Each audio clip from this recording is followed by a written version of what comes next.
पहले टिकट दे लूं फिर बाद में बात करता हूँ। फॉरनर लोगों के लिए 600 रुपए का था और मुझे 600 रुपए का दिया। कह रहे थे आप फॉरनर ही हो, अफ्रीका वाले।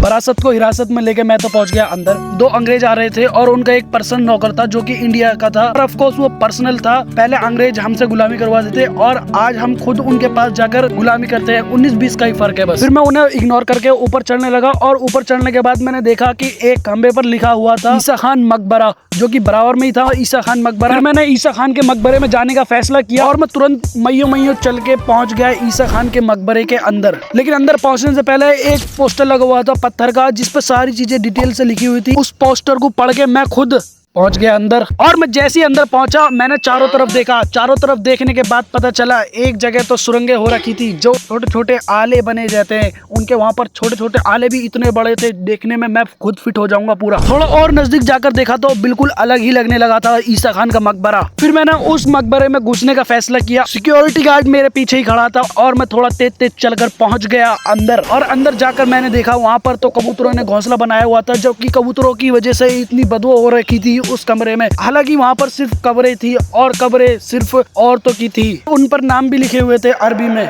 उस मकबरे के पास एक मस्जिद भी थी जो कि बहुत खूबसूरत लग रही थी। उसके बाद मैंने उस जगह से निकलने का फैसला किया और बड़ी शांति से निकलने का शुरू किया, क्योंकि वहां पर सिक्योरिटी गार्ड मेरे सामने से ही आ रहा था और मुझे डर था मैं अगर कुछ भी कोतक करूंगा ये तुरंत पकड़ के ले जाएगा और पीट डालेगा। लेकिन मैं कोतक करूंगा क्यों? बाहर निकलकर पता चला एक सीढ़ी आम आदमी के लिए थी और एक बड़े बूढ़ों के लिए थी, जो कि मेरे जैसों के लिए। नहीं यार, मेरे जैसों के लिए तो नहीं। और उसके बाद मैं फिर पहुंचा दूसरे महल और वो भी ठीक लग रहा था। उसके बाद मैंने उसके अंदर जाने का फैसला किया। सामने से ही मुझे मेरी मंजिल नजर आ रही थी और मैं सोच रहा जा सिमरन जी ले अपनी जिंदगी। लेकिन बराबर में एक और किला था, मैंने फिर उसमें भी जाने का फैसला किया और जाकर पता चला वहां तो कुछ भी नहीं था। फिर मैं वहां से तुरंत निकला और भागा और मैं पहुंचा सीधे अपनी मंजिल पर और मैंने जाकर देखा भाई कितना खूबसूरत था, मैं अंदाजा भी नहीं लगा सकता। क्या बाहर से देखता रहूंगा मैं, अंदर भी ना घुसूंगा? अब अंदर जाकर देखता हूँ क्या होगा। और ये था पूरे मकबरे का नक्शा। इतना बड़ा है ये मकबरा, घूमते घूमते टांगे भी, हाथ भी, मुंह भी सब दुख जाएगा। फाइनली मुझे दिख गया ताजमहल जैसा मकबरा। इससे 80% कॉपी है ताजमहल, तुम्हें बता दे रहा हूँ पहले ही। चलो तुम्हें अब अंदर चल के दिखाता हूँ ये हुमायूं का मकबरा कैसा है अंदर से।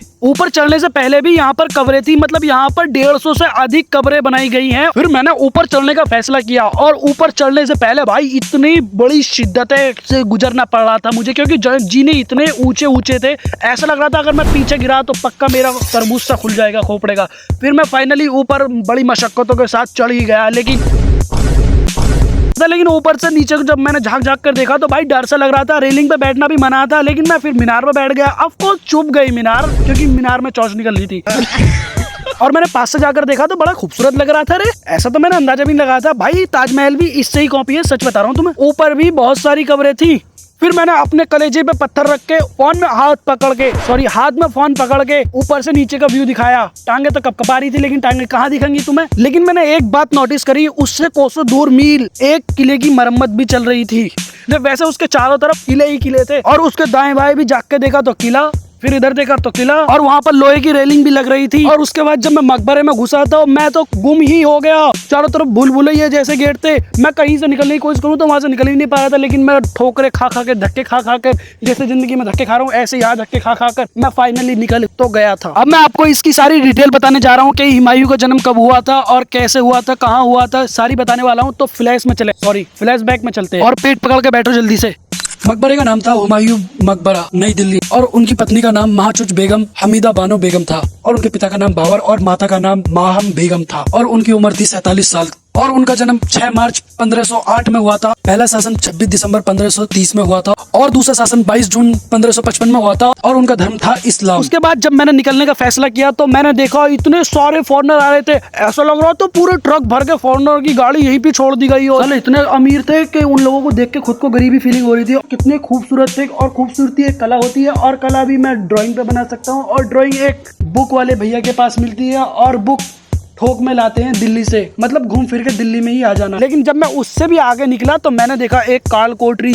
भाई उसके अंदर छोटी छोटी मोखले खुले हुए थे, क्या थे कुछ पता नहीं। लेकिन मैं फाइनली वहां से निकल तो गया। आई होप आपको आज की वीडियो पसंद आई होगी। अगर पसंद आई है तो लाइक तो कर दे करो यार, और शेयर करना मत भूले करो। और हाँ, सब्सक्राइब करना तो जरूर मत भूलना। ठीक है, मिलते हैं आपको